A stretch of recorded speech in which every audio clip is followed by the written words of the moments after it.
अस्सलाम वालेकुम नाज़रीन, कल्याण न्यूज़ में भलीकार मां आहियां सारंग लतीफ़।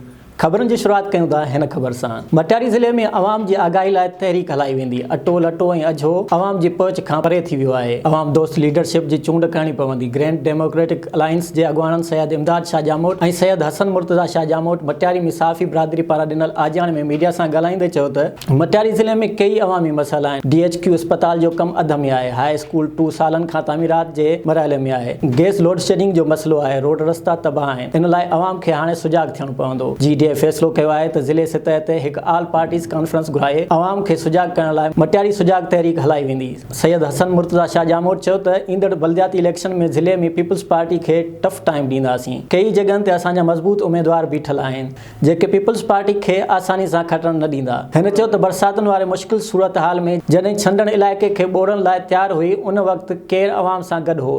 सभिनी ॾिठो त असांजा सवे माण्हू उते पहुता ऐं छंडण खे मज़बूत बणायो। शहर मां पाणी कढायो, ग़रीबनि जी मदद कई। सैयद हसन मुर्तज़ा शाह जामोट जो चवणु हो त असां हमेशह अवामी ख़िदमत वारी सियासत कई आहे। आईंदा बि असांजी सियासत जो महवर अवामी हूंदो।